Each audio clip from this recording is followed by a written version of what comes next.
Hi guys. So till the last video we had discussed this equation and I'm rewriting it down here. This was bt 1 plus r bt minus 1 plus gt minus dt और हमने ये discuss कर लिया था कि ये हमारा क्या होता है. This is our new debt, right. ये न्यू डेट होता है. This bt minus one component is our old debt, right. इस कॉम्पोनेंट के बारे में हमने क्या देखा था. ये कॉम्पोनेंट क्या था हमारा. This was primary deficit, right. ये हमारा प्राइमरी डेफिसिट होता है ये component. And what else we had discussed, if you guys can remember, हमने ये डिस्कस किया था कि ये जो पोर्शन है जीडी माइनस टी का पोर्शन, यही हमारी न्यू बोरोइंग होती है क्योंकि जितना डेफिसिट होता है हम उतना ही बोरो करते हैं in this current year. So this is new borrowing due to your primary deficit, right. Okay. अब इसके बाद हमें आगे क्या देखना है. Let us quickly move forward and discuss that. तो अभी जो हम टॉपिक करने वाले हैं that is current versus future taxes. ठीक है. Current versus future taxes start किस इंट्यूशन से होता है. देखो, we have to imagine a situation and what is that situation. Let us see. Situation ये है, अज्यूम हमें ये करना है कि गवर्नमेंट अभी ना एक बैलेंस बजट रन कर रही है. हमने कल भी डिस्कस किया था कि बैलेंस बजट क्या होता है. बैलेंस बजट में हमारा स्पेंडिंग और टैक्सेस इक्वल होता है, राइट. यही होता है बैलेंस बजट कि हम जितना स्पेंड कर रहे हैं हम उतना ही स्पेंड कर रहे हैं जितना हम टैक्सेस में कलेक्ट कर रहे हैं. उससे ज्यादा स्पेंड नहीं कर रहे हैं हम. तो गवर्नमेंट अभी एक बैलेंस बजट रन कर रही है. ठीक है. अभी अगर गवर्नमेंट बैलेंस बजट रन करेगी तो क्या मेरे पास कोई भी डेट होगा. नहीं होगा क्योंकि कोई डेफिसिट ही नहीं है. बैलेंस बजट का मतलब ही यही होता है कि कोई डेफिसिट नहीं है. तो कोई डेफिसिट नहीं है मतलब डेट क्या होगा मेरा. जीरो होने वाला है डेट. एंड ये debt, let us write it here कि ये डेट जो है this is at the start of year one. First year से हम स्टार्ट कर रहे हैं. मान लो ये फर्स्ट ईयर है तो फर्स्ट ईयर के स्टार्टिंग में एकदम ईयर अभी स्टार्ट हुआ है तो भी फिजिकल एक्टिविटीज स्टार्ट हुई नहीं है या हो गई है फिजिकल एक्टिविटी स्टार्ट, तो हमने कोई डेट तो लिया ही नहीं है पहले से. तो हमारा डेट क्या है. जीरो है क्योंकि हमारा कोई भी डेफिसिट नहीं है. तो यहाँ पे डेट जीरो है. अब मान लेते हैं जब ईयर वन चालू हो चुका है, ये स्टार्ट था बट मैं ईयर वन की बात कर रही हूँ. इन ईयर वन अब ईयर वन कंटिन्यू हो रहा है. ठीक है. स्टार्टिंग में डेट जीरो था बट अब ईयर वन कंटिन्यू हो रहा है. अब गवर्नमेंट क्या डिसाइड करती है ईयर वन में कि हम क्या करेंगे, हम टैक्सेस कट कर देंगे. जैसा पहली सिचुएशन था डेफिसिट इसी से अराइज होता था. तो अब ईयर वन में गवर्नमेंट ने डिसाइड किया है कि वो टैक्सेस कट कर देंगे और टैक्सेस टैक्सेस मान लो कट कर देते हैं ₹1 बिलियन से. ठीक है. इससे मान लो हम टैक्सेस कट कर देते हैं, इतना हम टैक्स नहीं ले रहे हैं. But we are not cutting spending, right. So let me write it here कि हम स्पेंडिंग कट नहीं कर रहे. हम टैक्सेस तो कट कर रहे हैं but we are cutting taxes without cutting spending. तो यहाँ पे गवर्नमेंट स्पेंडिंग कट नहीं कर रही है. अब स्पेंडिंग क्योंकि कट नहीं कर रहे हैं तो क्या एक डेफिसिट हो जाएगा ईयर वन में. मुझे ये बताओ, डेफिसिट इन ईयर वन होने वाला है ना क्योंकि हमने टैक्सेस कट किए हैं बट हमने स्पेंडिंग कट नहीं की है. तो डेफिसिट होने वाला है ईयर वन में क्योंकि हमें बोरो करना पड़ेगा इवेंचुअली. तो डेफिसिट होगा. एंड गवर्नमेंट को कितना बोरो करना पड़ेगा. सोच के बताओ, जितना हम टैक्सेस नहीं लेते हैं हम उतना ही बोरो भी करते हैं, हमें पता ही है. तो हमने ₹1 बिलियन नहीं लिए थे इन टैक्सेस तो हमें ₹1 बिलियन ही बोरो करने पड़ेंगे क्योंकि यही हमारा डेफिसिट है. ये हमारा डेफिसिट हो गया. ठीक है. अब हमने क्या देखा था, ये बीटी क्या होता है. ये होता है ना न्यू डेट, है कि नहीं. ये न्यू डेट होता है. तो क्या मैं बीटी को या बी वन को वन लिख सकती हूँ. यहाँ पे वन क्यों लिखा है टी की जगह, क्योंकि हम यार वन की बात कर रहे हैं. तो हमारे पास न्यू डेट क्या है, यहाँ पे न्यू डेट है वन. वन लिखा है, 1 बिलियन को सिंप्लीफाई करने के लिए वन लिखा है. और ये देखो यहाँ पे जो हमारा स्टार्टिंग ऑफ द ईयर था, मैं इसको बी जीरो अगर लिखूं तो ये जीरो था. ठीक है. क्योंकि हमने स्टार्टिंग में कोई भी डेट नहीं लिया था. बट बी वन क्या होगा, वन, क्योंकि अभी हमने 1 बिलियन का यहाँ पे डेट लिया है. अब आगे देखते हैं. मान लेते हैं गवर्नमेंट डिसाइड करती है कि अभी उन्होंने फर्स्ट ईयर में 1 बिलियन का डेट तो ले लिया है but they want to repay this whole thing. ठीक है. Government wants full repayment. Government wants to do full repayment in year two. Government चाहती है कि वो ईयर टू में फुल रीपेमेंट करें. तो करने के लिए क्या होगा. और क्यों चाहती है गवर्नमेंट फुल रीपेमेंट करना, क्योंकि the government does not want to roll over the date.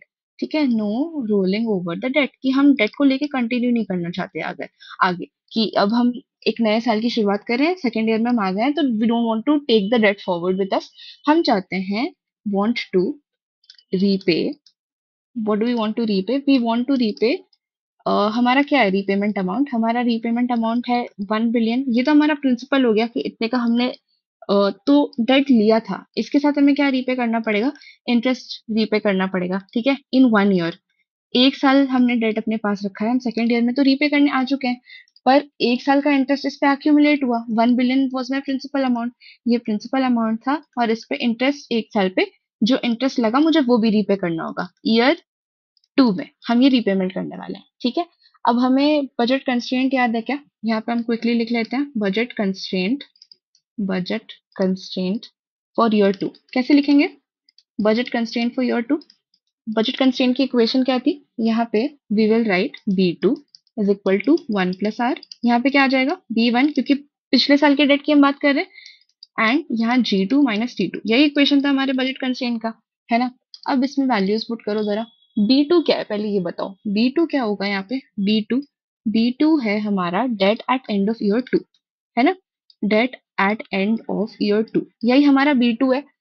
2 second year की बात कर रहा है और बी तो हमें पता डेट होता है, तो B2 is debt at end of year 2। B1 क्या है? B1 we all know this is debt at end of year 1, debt at end of year 1। और हमें पता है ना कि B1 की वैल्यू 1 है क्योंकि हमने 1 बिलियन का डेट लिया था, राइट? अब यहाँ देखो आर हम सबको पता है, आर क्या होता है? रियल इंटरेस्ट रेट होता है। यहाँ पे हम नॉमिनल इंटरेस्ट रेट नहीं लेते हैं क्योंकि हमें एक्चुअली देखना है बर्डन किसके ऊपर है, इंटरेस्ट पेमेंट का। G2 हमें पता है, G2 क्या होता है? गवर्नमेंट स्पेंडिंग होता है G2, और G2 लिखा है तो ये क्या होगा? गवर्नमेंट स्पेंडिंग इन ईयर 2। किस ईयर की गवर्नमेंट स्पेंडिंग की बात कर रहे हैं हम? हमने ईयर 2 में कोई लोन नहीं लिया, हम ईयर 2 में रीपे करना चाहते हैं, बट गवर्नमेंट स्पेंडिंग तो होगी ना सेकेंड ईयर में भी, वो थोड़ी कैंसिल हो जाएगी। तो गवर्नमेंट स्पेंडिंग हो रही है इसलिए इसको इधर कंसिडर किया है। और T2 क्या होगा? ये भी टैक्सेस होगा इन ईयर 2, जो हम सेकेंड ईयर में टैक्सेस कलेक्ट करने वाले हैं। तो इसमें फर्स्ट ईयर का कंपोनेंट क्या है? B1 कंपोनेंट है, और B2 is debt at end of year 2, and B1 is debt at end of year 1 which is 1। तो अब ये इक्वेशन क्या हो जाएगा अगर मैं यहाँ पे वैल्यूज पुट करूँ?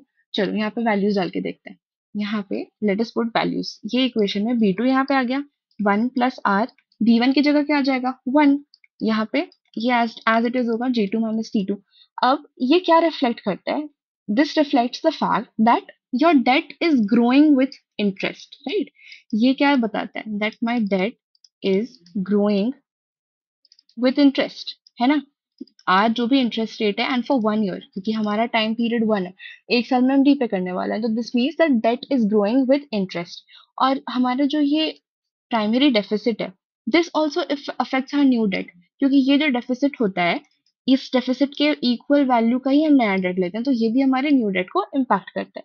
ठीक है, अब हम यहाँ पे क्या B2 को 0 सेटअप करने वाले हैं? क्योंकि क्या हम कोई डेट लेंगे क्या? B2 क्या है? Debt at end of year 2। तो क्या हम ईयर 2 के एंड में कोई डेट लेंगे? नहीं, हम तो नहीं लेंगे क्योंकि हम ईयर 2 में तो फुल रीपेमेंट करने वाले हैं। तो B2 यहाँ पे 0 हो गया, है ना? B2 को 0 यहाँ पे हमें पुट करना है उसका वैल्यू, क्योंकि we want to fully clear the debt in year 2। तो जब तुम यहाँ पे ये वैल्यू पुट करोगे तो ये 0 हो गया। दिस इज 1 + R, यहाँ पे तो 1 था, and this is G2 - T2, right? ये इक्वेशन थी हमारे पास। अभी इस साइड 0 है, जब हम इसको शफल करके इस इक्वेशन को लिखेंगे तो हमारे पास फाइनली जो इक्वेशन आएगा वो होगा T2 - G2, this is 1 + R। क्योंकि यहाँ पे ये 1 से मल्टीप्लाई हो रहा था तो ये 1 + R होगा, and this goes right here. तो ये हो गया T2 - G2 and it is equal to 1 + R। ठीक है, अब इसका क्या मतलब है? इसका मतलब समझते हैं कि what does this equation actually mean to say. इसका मतलब ये है that to pay off the debt, I write it here, to pay off the debt, pay off debt of 1 + interest. 1 क्यों लिखा है मैंने यहाँ पे? 1 क्योंकि हमने 1 बिलियन का डेट लिया था। तो to pay off debt of 1 + interest, क्योंकि इंटरेस्ट भी इस पे लग रहा है। गवर्नमेंट मस्ट कलेक्ट गवर्नमेंट को कितना कलेक्ट करना पड़ेगा? 1 + R। देखो 1 + R, the government must collect 1 + R more in taxes, right, then spends, right, in year 2। अब इसका मतलब क्या है? अगर समझ नहीं आया है तो इस पर देख लेते हैं कि इसका मतलब क्या है, ताकि अच्छे से क्लियर हो जाए। इसका मतलब ये है, T2 - G2, मुझे एक बात बताओ, ये वैल्यू जो होगी इसमें T2 has to be greater, right? T2 हमारा टैक्सेस है। ये हम प्राइमरी सरप्लस में जब तक ऑपरेट नहीं करेंगे तो क्या हम कभी भी डेट को रीपे कर सकते हैं? No, we can not. तो हमें प्राइमरी सरप्लस चाहिए, प्राइमरी सरप्लस चाहिए, इसका मतलब क्या? टैक्सेस ज्यादा होने चाहिए। तो जो गवर्नमेंट को डेट पे ऑफ करना है, इतना 1 + इंटरेस्ट का डेट पे ऑफ करना है मुझे, that should be, and what are we collecting? हमारे टैक्सेस, हमारे ये G2 से T2 कितना ज्यादा है? ये डिफरेंस क्या है इनके बीच में? इनके बीच का डिफरेंस इज 1 + R। तो government has to collect 1 + R more in taxes then it spends. तो स्पेंडिंग से ज्यादा, G2 से ज्यादा, जो मेरा T2 है कितना ज्यादा है, 1+R। इसमें R मेरा इंटरेस्ट रेट है एंड 1 प्लस इंटरेस्ट, मतलब मेरा ये बोरोइंग हो गया। तब ये समझ आ गया this is a primary surplus. अब एक चीज और देख लेते हैं, अगर government wants a surplus of 1+R, ये हमें सरप्लस चाहिए। सरप्लस चाहने के लिए क्या होता है, देखो प्राइमरी सरप्लस के लिए क्या हमारे पास रिक्वायरमेंट होनी चाहिए, देख लेते हैं। प्राइमरी सरप्लस के लिए जो T2 माइनस G2 है, प्राइमरी सरप्लस के लिए we can do two things. क्या कर सकते हैं हम, सबसे पहले सरप्लस के लिए क्या करना होता है, either we cut our spending, हमको अपनी स्पेंडिंग कट करनी पड़ेगी। हमारी स्पेंडिंग जी थी, we have to cut our spending G. And what can we do, we can raise taxes, हम टैक्सेस रेज करते हैं, है ना, टैक्सेस टी वी रेज। तो सरप्लस हमारा क्या आ जाता है, सरप्लस आ जाता है T माइनस जी, ये हो जाता है हमारा surplus. But in this book it is mentioned that to keep this example simple and focus only on taxes, हमारा फोकस यहाँ पे सिर्फ टैक्सेस पर है। हम क्या अज्यूम करते हैं इस पूरे आगे चैप्टर में कि जो G है विच इज माई स्पेंडिंग, ठीक है, ये हमेशा सेम रहेगी, this stays the same, this is our assumption here, ठीक है, कि G जो स्पेंडिंग है it always stays the same. तो हम जो भी हैंडल करेंगे will handle only through raising taxes और लोअरिंग डाउन द टैक्सेस, ठीक है, हम स्पेंडिंग के साथ कुछ छेड़छाड़ नहीं करते हैं, we only want to focus on taxes over here. तो I hope this is very clear. And एक बार फाइनल लॉजिक देख लेते हैं। फाइनल लॉजिक क्या है कि अगर गवर्नमेंट 1 बिलियन से टैक्सेस कट करती है, गवर्नमेंट ने कितने 1 बिलियन से टैक्सेस को कट कर दिया है, and next year to pay off the principal, हमें दोनों चीज पे ऑफ करनी है, हमें प्रिंसिपल भी पे ऑफ करना है और हमें उसके साथ इंटरेस्ट भी पे ऑफ करना है। तो हम कितने टैक्सेस कलेक्ट कर रहे हैं, टैक्सेस हमारे अमाउंट क्या टैक्स कलेक्ट करने का, this is 1+R। This is what this whole thing was about. Okay, let's move ahead. Okay, so till now हमने देखा कि गवर्नमेंट ने डिसाइड किया था कि it is going to repay the debt in year 2। Second year में ही government ने डिसाइड कर लिया था that it is going to repay the debt, right. Full repayment in year 2 हमने अभी डिस्कस किया था। बट अज्यूम करते हैं कि गवर्नमेंट अभी सेकेंड ईयर में डेट रीपे नहीं करती है, government decides to wait until year 3। Government has decided to wait that we will wait until year 3। ये ईयर 3 कुछ भी हो सकता है, टी कैन बी 5, 10, 15, कितने भी ईयर तक गवर्नमेंट कैन डिसाइड कि हम वेट करेंगे एंड तब हम डेट को रीपे करेंगे। व्हाट डज दिस मीन, अभी यहाँ देखो, गवर्नमेंट ने क्या किया था, it gave a tax cut, ठीक है, government had given a tax cut in year 1। First year में ही गवर्नमेंट ने एक टैक्स कट हमें दिया था, इसकी वजह से हमारे पास डेट आया था, है ना। डेट आया था क्योंकि गवर्नमेंट ने it didn't reduce spending, government ने स्पेंडिंग को रिड्यूस नहीं किया बट टैक्स को कट कर दिया था, ठीक है। तो स्पेंडिंग रिड्यूस नहीं किया, टैक्स कट कर दिया, इसलिए हमारे पास ईयर 1 के एंड में हमारे पास डेट आ गया था, राइट। अब क्या होता है, instead of repaying that debt in next year which was year 2, it chooses to wait until year 3। कोई भी ये फ्यूचर ईयर हो सकता है, एनी फ्यूचर ईयर, गवर्नमेंट इस ईयर तक वेट करने का डिसाइड करती है टू रीपे द डेट, ठीक है। अब इस वेटिंग पीरियड में हो क्या रहा है एक्चुअली, ये देखो, गवर्नमेंट ने फर्स्ट ईयर में ही टैक्स कट कर लिया तो डेट तो हमारे पास 1 ईयर के फर्स्ट ईयर के एंड में आ गया था। अभी वेटिंग पीरियड चल रहा है, सेकेंड ईयर भी ऐसे ही बीत जाता है, थर्ड फोर्थ ऐसे ही ये वेटिंग पीरियड चल रहा है, ठीक है। तो government is not repaying the debt, government is not repaying the debt, right. Government debt लेके बैठी है बट वो रीपे नहीं कर रही है अभी, it just lets it accumulate. इसका क्या मतलब है, it just lets the debt accumulate. Accumulate मतलब क्या होता है, जमा होना, है ना। तो डेट पे एक इंटरेस्ट लगता है, कोई भी तुम्हें उधार देता है तो वो उधार एक इंटरेस्ट के साथ आता है, राइट। तो यहाँ पे भी डेट पे जो इंटरेस्ट लग रहा है, भले हम डेट रीपे ना करें और हम मान लेते हैं हम आगे स्पेंडिंग करके और डेट नहीं ले रहे हैं, बट जो हमारा एक एग्जिस्टिंग डेट है उस पे हर साल तो मुझे इंटरेस्ट लग रहा है ना। तो अगर मैं रीपे नहीं कर रही हूँ तो भी उस डेट की वैल्यू क्या हर साल इंक्रीज हो रही है, absolutely yes, the value of the debt gets increasing every year, ठीक है। सो यहाँ पे what is happening that the debt is not actively managed, right. हम डेट को ठीक से मैनेज नहीं कर रहे हैं, debt is not being actively managed, ठीक है। और उसको रिड्यूस भी नहीं कर रहे हम, डेट को हम रिड्यूस भी नहीं कर रहे, we have just allowed the debt to sit, की ठीक है, डेट ले लिया तो ले लिया, अब डेट बैठा है ऐसे का ऐसा, ठीक है। तो डेट ग्रो कर रहा है पैसिवली ड्यू टू इंटरेस्ट, ठीक है। तो government is not adding to the debt from new spending, हम कोई भी न्यू स्पेंडिंग नहीं कर रहे हैं इस सिनेरियो में। हमने फर्स्ट टाइम टैक्सेस कट कर दिए थे तब हमने स्पेंडिंग रिड्यूस नहीं करी थी, तभी हमारे पास डेट आया था। बट क्योंकि उस ईयर के बाद हमने जब डेट ले लिया, इसके बाद हम कोई भी न्यू स्पेंडिंग नहीं कर रहे हैं, the government is not spending anything, ठीक है। और हमसे टैक्स हाइक भी नहीं किया है, टैक्स हाइक भी नहीं हुआ है ना, गवर्नमेंट ने कोई न्यू स्पेंडिंग करी है, ठीक है। टैक्स हाइक भी नहीं हुआ, गवर्नमेंट ने न्यू स्पेंडिंग भी नहीं करी, but it is not also paying the old debt. Old debt भी गवर्नमेंट पे नहीं कर रही है। इसका एक एग्जांपल ले लेते हैं समझने के लिए। हम एक मान लेते हैं, हम गवर्नमेंट का बजट ऐसे इमेजिन कर लेते हैं कि एक पर्सनल मंथली बजट है। तो मान लो तुमने एक लोन लिया, ठीक है, you are taking a loan. तुमने लोन लिया है, कितने का लोन लोगे बताओ? चलो 1 लाख का लोन ले लेते हैं, ठीक है। तुमने 1 लाख का लोन लिया, लास्ट ईयर तुमने ये लोन लिया था, ठीक है, लास्ट ईयर तुमने ये लोन लिया था। अभी तुमने इस साल कुछ बोरो नहीं किया, you don't borrow any new money this year, but you have also not made any effort to repay this old loan of yours, ठीक है। जो तुमने 1 लाख का लोन लिया था, तुम उसको रीपे भी नहीं कर रहे हो, और तुमने कोई न्यू डेट भी या लोन भी नहीं लिया है। तुम्हारे पास यही एक डेट है 1 लाख का, but you are not trying to even repay this debt. अब होता क्या है, सेम हो रहा है गवर्नमेंट के साथ। गवर्नमेंट ने टैक्स कट दिया था हमें, गवर्नमेंट ने टैक्स कट दिया था इन ईयर 1 में। जब गवर्नमेंट ने हमें टैक्स कट दिया तो एक डेट क्रिएट हो गया। जब लेटर ईयर्स जो भी होंगे ना, ईयर 2 और ईयर 3 एंड सो ऑन, जितने भी ईयर होंगे, government is not spending more. Just like तुम और लोन नहीं ले रहे थे, तो government is also not spending more, ठीक है। And it is not also cutting taxes more, government is not cutting taxes more. दोनों काम नहीं कर रही है गवर्नमेंट, तो कोई भी प्राइमरी डेफिसिट नहीं है। This is very important to understand here कि इस सिनेरियो में we don't have, do not have, what do we not have? We do not have any primary deficit. कोई भी प्राइमरी डेफिसिट गवर्नमेंट के पास नहीं है इस सिनेरियो में, क्योंकि देखो, तुम स्पेंडिंग नहीं कर रहे एक्स्ट्रा, तो तुम्हें डेट लेने की रिक्वायरमेंट ही नहीं है, तुम टैक्सेस भी नहीं बढ़ा रहे। तो इस सिनेरियो में क्या हो रहा है कि तुम्हारा government spending is equal to taxes, ठीक है। तुमने और टैक्सेस नहीं लिए, और तुम जितने टैक्सेस ले रहे हो, तुम उतना ही गवर्नमेंट स्पेंडिंग कर रहे हो, राइट।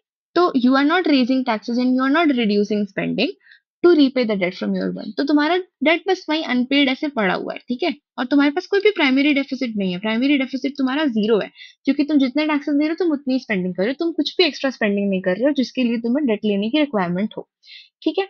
अब एक और एग्जांपल देख लेते हैं, ठीक है, to make this understand you even better. मान लेते हैं ईयर 1 में डेट जो है हमारा, विच इज B1, ऐसे डिनोट करते हैं ना। तो ये मान लेते हैं हमारा वही 1 लाख का हमारा डेट है eight the end of year 1, which is B1। Interest rate मान लेते हैं 10% का। जो रियल इंटरेस्ट रेट है जो इस डेट पे मुझे लगेगा वो 10% का है। अब ईयर 2 में क्या होगा, खुद सोच के बताओ। गवर्नमेंट को कितना पे करना चाहिए था ईयर 2 में, अगर वो पे करती तो?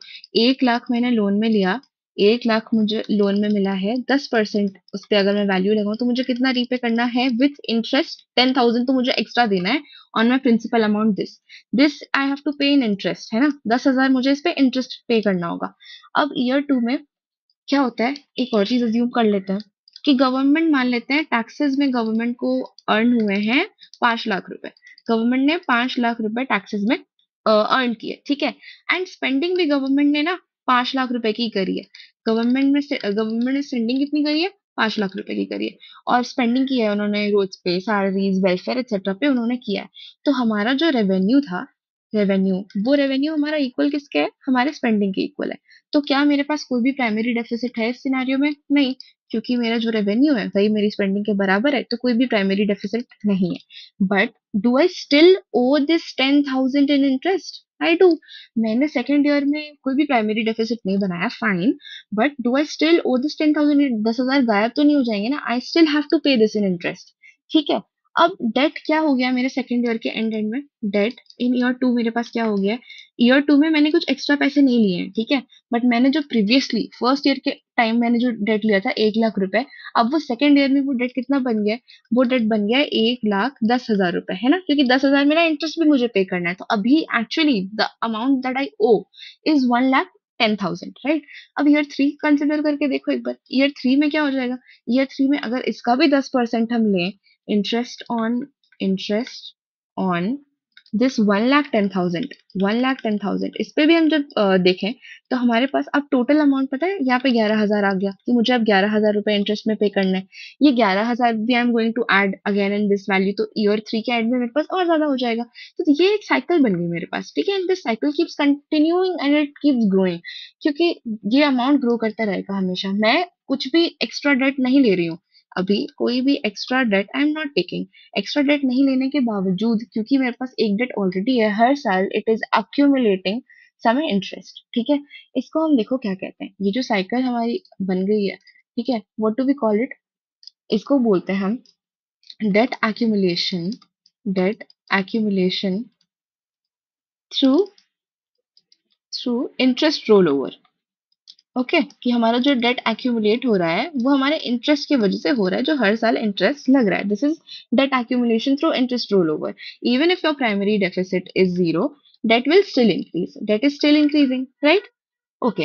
And what why it is increasing? We have understood because the government is borrowing just to pay the interest. ठीक है, डेट हमारा फिर भी इंक्रीज हो रहा है क्योंकि जो ये इंटरेस्ट हमें पे ऑफ करना है, इसके लिए we have to still borrow, क्योंकि हमारा प्राइमरी डेफिसिट जीरो है अभी भी. But to pay off this interest we have to still borrow, तो हमारा डेट अभी भी इंक्रीज हो रहा है. ये सिचुएशन को हम इंटरेस्ट कंपाउंडिंग भी कहते हैं. This situation is known as interest compounding. ठीक है, on debt, interest compounding on debt. Or one more thing we can call it, it is debt rollover without repayment. क्योंकि हम यहाँ रीपे नहीं कर रहे हैं बट डेट रोल ओवर होते जा रहा है, मतलब हर साल वो हमारे साथ ही है. Debt roll over without repayment, this is called. Okay, let us also quickly discuss why is this important. ठीक है, सबसे पहले डेट बिकम्स सेल्फ ग्रोइंग. हमारा डेट खुद से ग्रो कर रहा है, हमें उसमें कुछ भी एफर्ट नहीं करने की नीड हो रही है. Debt has become self growing. वो खुद से ग्रो हो रहा है एक स्नोबॉल की तरह. The debt grows without new policy action. हम कुछ भी न्यू पॉलिसीज लेके नहीं आ रहे हैं. And a single tax cut in the past can cause your debt to rise forever if it is not handled properly. So debt becomes self growing. Second, यहाँ पे लिखो crowding out effect. Crowding out effect. Crowding out effect क्या होता है? जब debt grow कर रहा है, so the government has, see debt is growing, so government has to बोरो.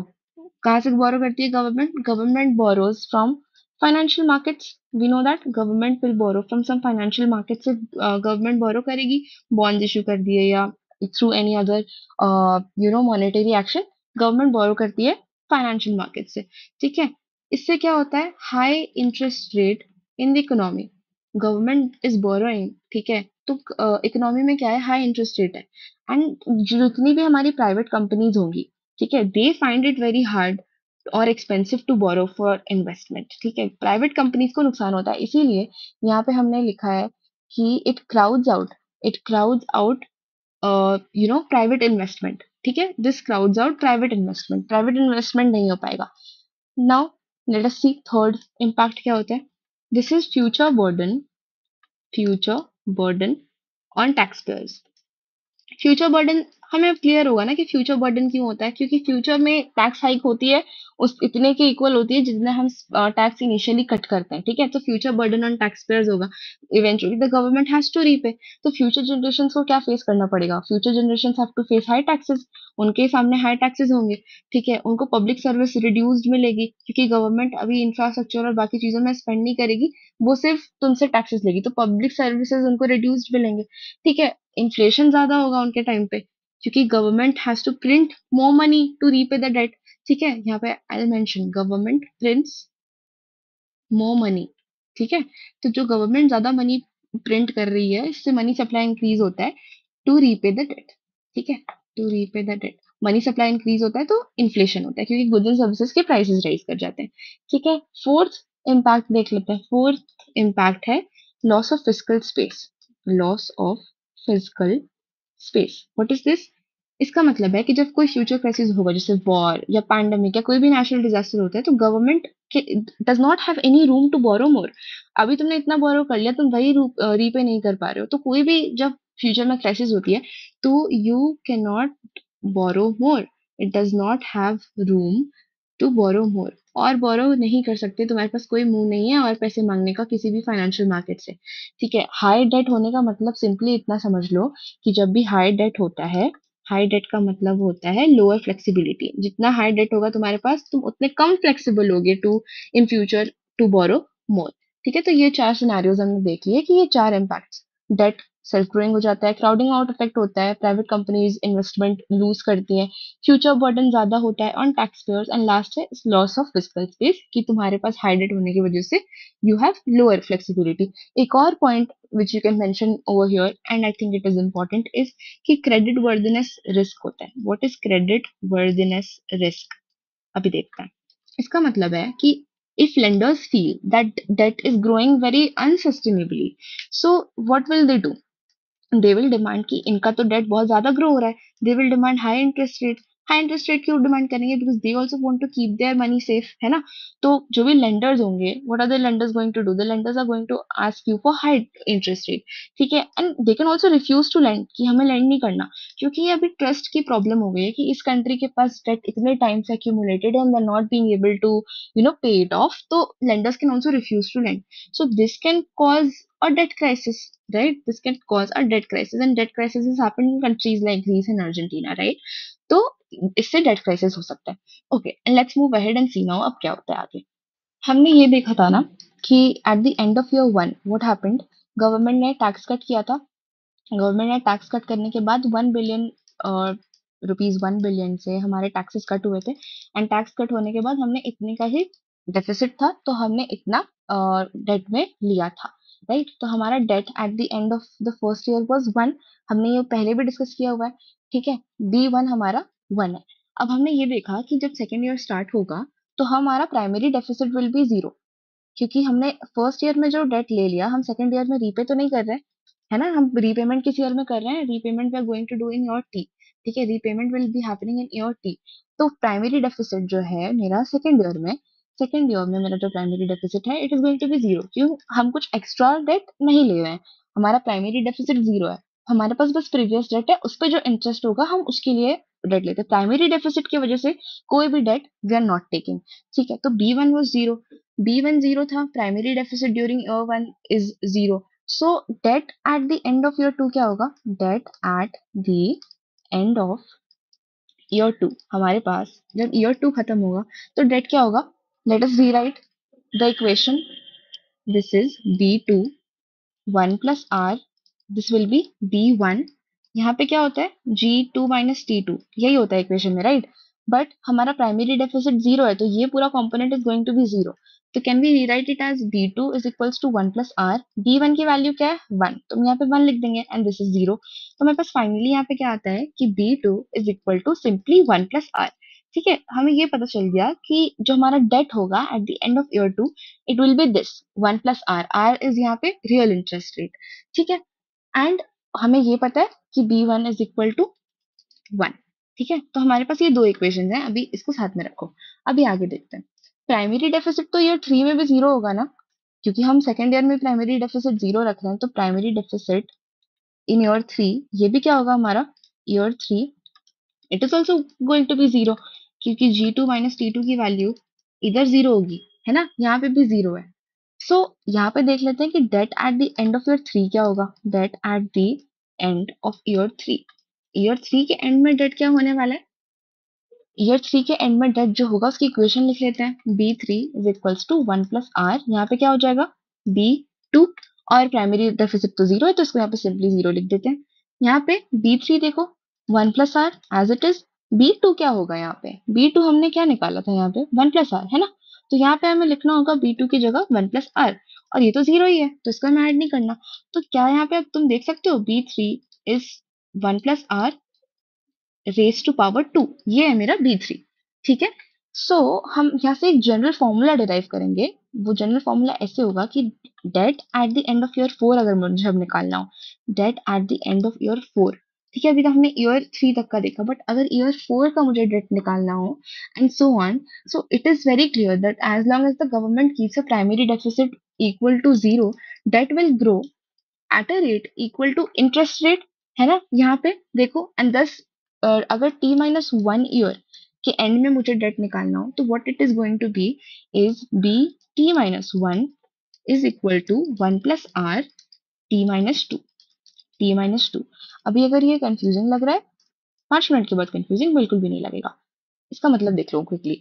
मान लेते हैं हमें फोर्थ ईयर के एंड में पता करना है कि डेट कितना होगा, जरा यहाँ पे वैल्यू डाल के देखो, ये 4 - 1 हो जाएगा क्या? हो जाएगा 1 प्लस R। यहाँ पे T की जगह फिर से 4 लिखूंगी, -2 होगा। क्या ये यहाँ पे B3 is equals to 1 plus R raise to the power 2 नहीं होगा, जो चीज हमने यहाँ पे अभी डिराइव करी थी ऑलरेडी, है ना? तो इसका मतलब है कि जब मुझे ईयर 4 के एंड में डेट पता करना है कि कितना होने वाला है, तो I am going to use this general equation which is BT - 1 is equal to 1 plus R raise to the power 2 minus 2, and this is very important and we have to remember this equation from here. ठीक है, okay, let's move ahead now. हमने अभी तक क्या देख लिया, that the government was saying कि वो रीपेमेंट किस ईयर में करेंगे, the government is going to repay in year t. ठीक है, तो रीपेमेंट होने वाली है in year t. ठीक है, मतलब this is the year when the government finally chooses to pay back all the debt. ठीक है, pay back all the debt, right, ये इस ईयर में government has decided to do this. अब देखते हैं आगे क्या होगा. हम we are going to use the budget constraint equation, okay, to describe, हम वो यूज करने वाले हैं. बजट कंस्ट्रेंट इक्वेशन क्या होती है, अब तो आई थिंक सबको याद हो गया होगा. This is B T one plus R, यहाँ पे क्या होता है B T minus one, this is G T minus T T. ये इक्वेशन होता है हमारे पास, ये प्राइमरी डेफिसिट होता है, ये प्राइमरी डेफिसिट है. ठीक है, this is the new debt, ये न्यू डेट होता है हमारा, and this is the old debt. ठीक है, ओल्ड डेट पे क्या इंटरेस्ट मुझे लग रहा है. ठीक है, तो ये हमारा बजट कंस्ट्रेंट का इक्वेशन हो गया. हमें सारे पार्ट्स अच्छे से पता है ना, एक बार वापस रिवाइज कर लेते हैं. बीटी क्या होता है, debt at the end of your T. BT minus होता है टी माइनस वन होता है debt at the end of your T minus one, right. R is are real interest rate. GT क्या होता है, गवर्नमेंट स्पेंडिंग होता है on goods and services. And T क्या होता है, this is net tax, net taxes that we collect, right. So ये equation क्या बोल रहा है, ठीक है, ये इक्वेशन ये बोल रहा है, यहाँ पे देखो, debt at the end of year of this year, क्योंकि हमें इस अभी जो टीएथ ईयर है इसमें हमें रीपेमेंट करनी. So debt at the end of this year, इस ईयर के एंड में जो डेट होने वाला है, this is equal to interest plus principal, principal from last year's debt, principal from last year's debt, principal from last year's debt. ठीक है, plus any new primary deficit, any new primary deficit from this year. अब I hope इससे ज्यादा clarity मिली होगी, है ना, कि इस साल के एंड में जो डेट है, debt at the end of this year, ये किसके बराबर है, इंटरेस्ट, पहले तो जो ये पूरा इंटरेस्ट मुझे देना होगा, प्लस मेरा principal from last year's debt, पिछले साल के डेट पे जो प्रिंसिपल है, और कोई भी प्राइमरी डेफिसिट जो इस ईयर हमारी हुई है, प्राइमरी डेफिसिट पे अगर मुझे डेट लेना है तो.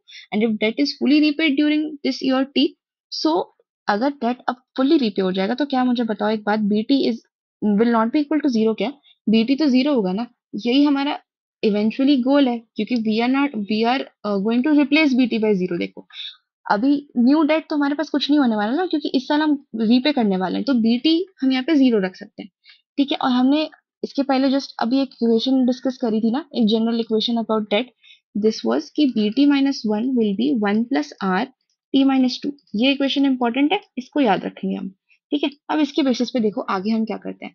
और ये इक्वेशन क्लियर है ना, क्योंकि गवर्नमेंट ने टैक्सेस किए थे, कट किए थे by one in year one, right. Then it didn't pay anything back for, चलो टी माइनस टू ईयर्स तक गवर्नमेंट ने कुछ भी पे नहीं किया. So the debt just keeps growing due to the compound interest जो आर पे लग रहा है. तो उससे हमारे पास ये फॉर्मूला आ गया. ठीक है, अब यहाँ पे जरा वैल्यूज पुट करके देखते हैं. वैल्यूज पुट करो.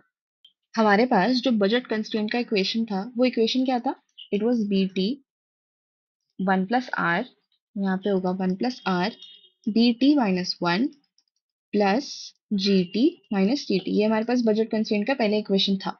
अभी बी टी की जगह क्या मैं जीरो लिखूंगी, राइट. वन प्लस आर तो एज इट इज है. बी टी माइनस वन की वैल्यू क्या मुझे यहाँ से पता चल गई है, राइट, पता चल गई है, this is one plus R T minus to. ठीक है, और इसको एज इट इज लिख देते हैं, जी टी माइनस टी टी. ठीक है, अभी यहाँ देखो, यहाँ पे क्या हो जाएगा, if you can solve it, हमें पता है ना कि अगर ये मल्टीप्लाई हो रहा है, ठीक है, एंड इसका पावर वन है, तो द पावर गेट्स एडेड, है ना. तो पावर जब ऐड हो जाएगा तो ये मेरे पास एंड में क्या आएगा, this is going to be one plus R, and इसका टोटल पावर हो जाएगा टी माइनस वन. ठीक है, this is going to be T minus one plus G T minus T T. जब हम इसको रीअरेंज करके लिखेंगे, if we send this to this side, तो ये हमारे पास टोटल इक्वेशन जो बन के आएगा, it is going to be T T minus G T is equal to one plus R to the power T minus one. ये important है, इसको संभाल के रख लो. ठीक है, यहाँ पे अब इसका हम मतलब भी समझेंगे कि ये इक्वेशन क्या समझाना चाह रहा है हमें. बट टोटल अभी तक यहाँ समझ आ गया कि ये कैसे होने वाला है. To pay off the debt, the government must collect more in taxes, right, than it spends. तो वही चीज हमें यहाँ पता चल रही है कि ये जो है ना 1 + r t - 1, इसका मतलब एग्जैक्टली वही है। ये चीज क्या होती है, सरप्लस होती है ना, हम इतने टाइम से डिस्कस कर रहे हैं, टैक्सेस ज्यादा हैं स्पेंडिंग से, तो ये सरप्लस होगा। हमें इतना सरप्लस बनाना है अपने बजट में, ठीक है, so that we can repay the debt. जितना सरप्लस हम बनाएंगे तभी हम डेट रीपे कर पाएंगे। और हमें कितना सरप्लस चाहिए उसकी वैल्यू हमें एग्जैक्टली मिल गई, विच is 1 + r⁻t - 1। So why this matters? Because a small tax cut today, आज कोई भी स्मॉल टैक्स कट हो रहा है, means a much larger tax increase. आज कोई भी स्मॉल टैक्स कट हो रहा है, लेकिन इससे जो टैक्स इंक्रीज होने वाला है फ्यूचर में, it is going to be larger, ठीक है, especially if your repayment is delayed, ठीक है। And this is the cost of procrastination, isn't it? हम गवर्नमेंट अगर पहले रीपे कर देती तो क्या मुझे इतना प्राइस देना पड़ता इन फॉर्म ऑफ टैक्सेस की अब डेट रीपे हो रहा है? नहीं ना। तो this is your cost of procrastination, right? And the longer you wait, the bigger your final bill will become, right? तो ये हमें कुछ चीजें इससे पता चलती है। अब यहाँ से बस सिंपली एक बार एक चीज फिगर आउट कर लेते हैं कि अगर जो एडजस्टमेंट है it is done through taxes, right? हमने देख लिया था ना स्टार्टिंग में कि स्पेंडिंग कांस्टेंट होने वाली है, तो जो एडजस्टमेंट होगा, how it is going to be done? It is going to be done through taxes, ठीक है। जो फिजिकल एडजस्टमेंट हम करेंगे वो टैक्सेस के थ्रू होंगे, ठीक है। So the initial decrease in taxes of one, which was rupees 1 billion, इसका जो डिक्रीज था, initial decrease, it leads to an increase of taxes of 1 + r⁻t - 1, ठीक है, during your T. This is during your T में इतना increase हो रहा है वो, ठीक है। सो हमने ये अज्यूम किया हुआ है अभी तक कि गवर्नमेंट अपनी स्पेंडिंग को अनचेंज रखती है, स्पेंडिंग कांस्टेंट है, ठीक है, स्पेंडिंग में चेंजेस नहीं होने वाले। So the only way to run a primary surplus is by taking taxes. Primary surplus run करने का हमारे पास एक ही तरीका है कि हम टैक्सेस लें। प्राइमरी सरप्लस कब होंगे? थ्रू टैक्सेस होंगे, ठीक है, through taxes. Okay, so this gives a very clear insight, और वो इंसाइट ये है कि अगर हमने रुपीज 1 से मान लो आज टैक्स कट कर दिए, ठीक है, टैक्स कट आज जो हमने रुपीज 1 से किए हैं, तो हमें फ्यूचर में कितने से रेज करना होगा? हमने रुपीज 1 से आज टैक्स कट किया है, तो हमें रेज कितना करना होगा? हमें रेज करना होगा रुपीज 1 + r, ठीक है, टू द पावर t - 1, ठीक है, in the future, to pay back that rupees 1 and plus उसका इंटरेस्ट, ठीक है। यही था सिंपल हमारा इनसाइट, ठीक है। So this shows is the real cost of your delayed repayment. यहाँ पे मेंशन कर लो इसको कि this is are real cost of delayed repayment. हमने जो रीपेमेंट इतनी डिले करी उसका रियल कॉस्ट ये है हमारे पास, ठीक है। And a small tax cut now will balloon into a very large tax hike later if your government doesn't react quickly. So हम कुछ conclusions यहाँ पे देख लेते हैं अब, ठीक है। कुछ conclusions, let us write it down here. conclusion क्या है कि अगर government spending unchanged होगी तो एक decrease जब भी होगा टैक्स में, it must eventually be offset by an increase in taxes in the future, क्योंकि budget must balance in long run. Long run में बजट को बैलेंस तो होना होता है, right? So if you don't cut spending to match a tax cut, the only way to pay off the resulting debt, ठीक है, पे of, मुझे जब अपना रिजल्टिंग जो ऑलरेडी एग्जिस्टिंग डेट है उसको जब मुझे पे करना है, तो only way to pay off this debt is to raise taxes, ठीक है। You have to raise taxes later on. So either you have to cut G, which is a government spending, ठीक है, व्हेन यू कट टी, ये समझ रहे हो ना कि जब हमने टैक्स कट किया तो either we have to now cut my G और we have to raise T, ठीक है, हमें टैक्सेस रेज करने होंगे इन द फ्यूचर, ठीक है। So there is no free lunch happening, deficits must be paid back eventually anyhow. Second conclusion क्या है? Second conclusion is the longer the government waits to increase taxes or the higher the real interest rate is, ठीक है, the higher the eventual increase in taxes must be. अब इसका मतलब क्या है? इसका मतलब ये है कि अगर तुम डिले करोगे, if you delay, ठीक है, the debt keeps compounding, debt keeps compounding, debt अपना कंपाउंड हो रहा है even if you are delaying, ठीक है, the debt keeps compounding. So the longer you wait, the bigger your future tax burden becomes, ठीक है, यहाँ पे लिख लो, the longer you wait, longer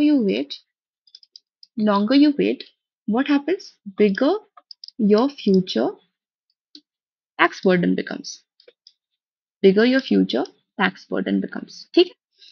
And if your R is high, which is real interest rate, ठीक है। If r is high, हमारा real interest rate जो हाई है, even if you don't delay much then, क्योंकि eventually तो मेरा rate of interest ही बहुत ज्यादा हाई है, तो मान लो मैं ज्यादा डिले नहीं कर रही हूँ, even if you don't delay much, ठीक है, अभी ज्यादा डिले नहीं भी कर रहे हो, तो भी क्या होगा, द डेट ग्रोज फास्टर, क्योंकि मेरा रियल इंटरेस्ट रेट ही इतना हाई है कि मैं ज्यादा डिले नहीं भी करूं तो my debt grows really fast, ठीक है, डेट ग्रोज फास्टर, ठीक है, due to high interest. So again future taxes must rise more to compensate, right.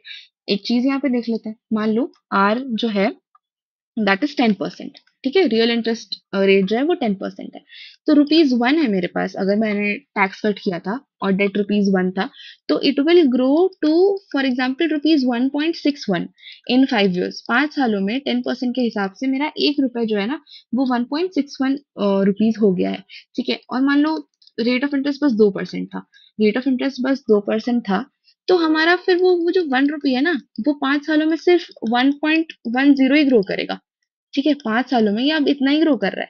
So the higher your r is, ठीक है, और more you delay, both will lead to high repayment needs in the future, ठीक है। यहाँ पे ₹1 1.61 बना, but यहाँ पे ₹1 बस ₹1.10 बन रहा है in 5 years due to the difference in rate of interest, ठीक है। Okay, now let us quickly see a numerical example, ताकि सारी चीजें क्रिस्टल क्लियर हो जाए, ठीक है। तो हम एक एग्जांपल कर लेते हैं यहाँ पे। एग्जांपल है, मान लेते हैं गवर्नमेंट ने भाई जीरो डेट से स्टार्ट किया था, government started with zero date.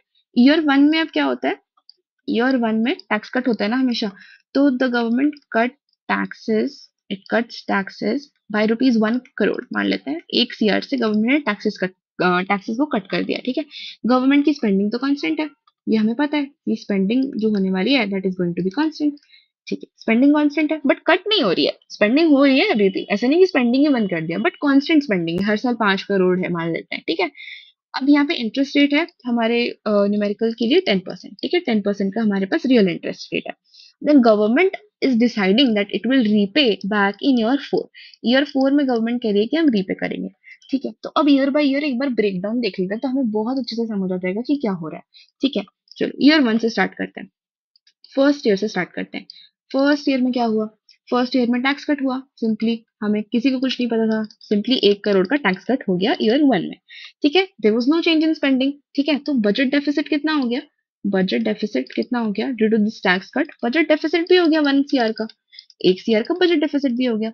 Okay cool, government ने बोरो कितना किया देन, अगर गवर्नमेंट बजट डेफिसिट ही 1 करोड़ के, तो गवर्नमेंट ने बोरो कितना किया होगा, गवर्नमेंट ने भी 1 CR बोरो किया, ठीक है।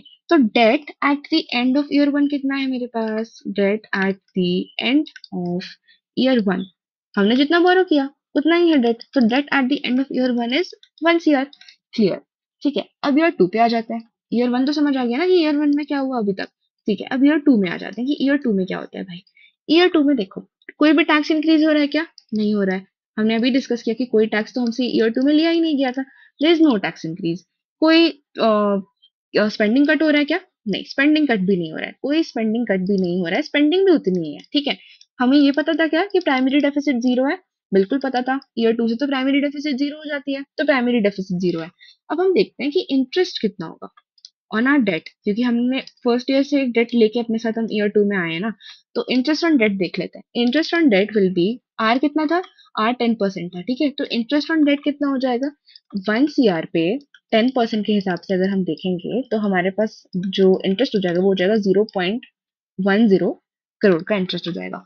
तो हमारा न्यू डेट अगर कोई पूछे हमसे, तो न्यू डेट हमारा कितना होने वाला है, न्यू डेट हमारा कितना होने वाला है, 1 CR तो हमारा प्रिंसिपल अमाउंट है जितना हमने बोरो किया था, उसके ऊपर इंटरेस्ट पेमेंट कितना करना है, 0.10 CR, ठीक है। तो टोटल कितना हो गया, 1.10 CR। अब ये टोटल डेट है मेरे पास at the end of year 2, तो न्यू डेट मुझे पता चल गया, this is my new debt at end of year 2, clear है। अब आ जाते हैं, कौन सा साल आ गया, थर्ड ईयर आ गया, ठीक है। अब तीसरे साल पे आ जाते हैं, ईयर 3 में क्या होता है देखो, ईयर 3 डिस्कस करते हैं। ईयर 3 में then again there is no tax cut happening, no tax increase is happening और there is no spending cut happening। अब इंटरेस्ट किस पे लगेगा, इंटरेस्ट किस पे लगेगा, डेट कितना एक्यूमुलेटेड है मेरे पास सेकेंड ईयर पे, ये तो इंटरेस्ट भी अब इसी पे लगेगा है ना। तो इंटरेस्ट ऑन रुपीज 1.10 CR है ना। इस पे इंटरेस्ट लगेगा जब हम देखेंगे तो वो इंटरेस्ट आएगा हमारे पास टोटल 0.11 CR का 10% के हिसाब से। ठीक है, तो अब मैं अगर पूछूं कि न्यू डेट कितना होगा तो बताओ जरा न्यू डेट कितना होने वाला है। पहले कितना था, 1.10 CR था, है ना। उस पे इंटरेस्ट कितना लगने वाला है, उस पे इंटरेस्ट लगने वाला है 0.11 CR। तो टोटल कितना हो गया मेरे पास 1.21 CR। ये हो गया टोटल, राइट। तो मेरे पास debt at the end of year 3 क्या है, debt at end of year 3 simply मुझे पता चल गया इंटरेस्ट पेमेंट टोटल लगा के मुझे कितना डेट पड़ेगा at the end of year 3, it is going to be rupees 1.21 CR। ठीक है, अब लास्ट ईयर पे आ जाते हैं, ईयर 4 पे आ जाते हैं। ईयर 4 में भी देख लेते हैं कि क्या होता है।